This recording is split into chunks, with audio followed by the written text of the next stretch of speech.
Okay, let's unpack this. Welcome, everyone. We're doing a deep dive today into some gardening notes someone shared about a plant inquiry.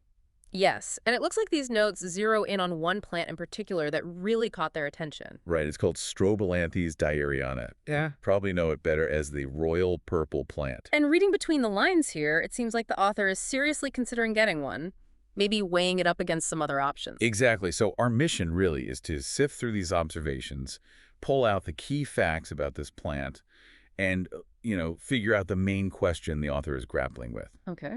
And what strikes me right away from the very beginning of the notes is the description. It's all about the foliage, unique color pattern. Oh, yeah. The description is quite something. It talks about the tops of the leaves having these vibrant shimmering shades, purple, green, silver, almost metallic looking. And then the flip side, the undersides are just solid purple. The notes also mention the shape, lance-shaped leaves, and they have a noticeable texture. It's definitely not a background plant. Not subtle, no. Sounds like the kind of thing that would instantly grab your attention if you saw it. For sure. But the notes go beyond just the looks, right? They touch on some really important characteristics, things that affect how you'd actually, live with the plant. Right, and that's where it gets interesting. The source mentions it's common in landscaping, but here's the catch.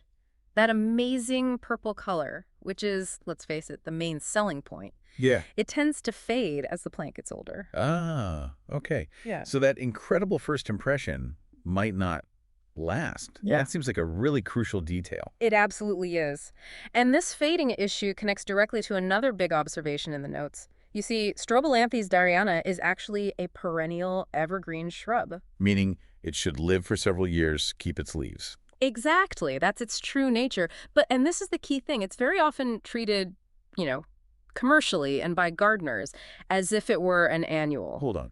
So a plant that's naturally built to be long-lasting is often just grown for a single season, No. primarily because its best feature, that color, diminishes over time. Pretty much. It feels a bit counterintuitive, doesn't it? Against its own biology. It really does. It just highlights how sometimes market appeal or what gardeners prefer visually can kind of redefine how a plant is used in practice. People buy it for that intense purple pop. And when that fades, They might just replace it the next year rather than keeping the mature, less vibrant plant. that's a huge takeaway from these notes then.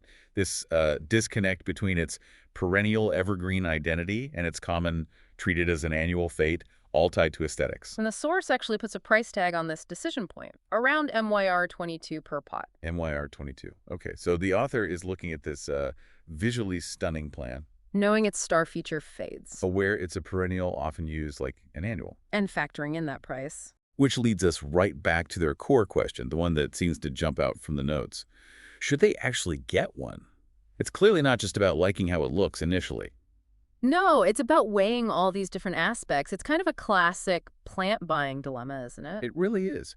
Balancing that immediate wow factor against its long-term reality and how it changes. And the cost, of course. So for you listening, if you're thinking about adding plants to your space, this look at the royal purple plant offers, a lot to chew on. Definitely. We've seen the notes highlight its striking appearance, shimmering purple, green, silver tops, solid purple underneath, textured leaves. It's common in gardens. But remember that crucial point. The color intensity fades with age. Which leads to it often being treated like an annual, even though technically it's a perennial evergreen shrub. And the source author is stuck on whether to buy one, considering all this, and the MYR 22 price. So it leaves us with this question to think about. When you're choosing a plant, what carries more weight for you? Is it that initial stunning visual impact? Or is it the plant's true long-term nature and how its appearance might evolve? And how does knowing that a perennial is often treated like something disposable, like an annual, influence how you actually perceive its value? Is it still worth the price? Something to definitely mull over.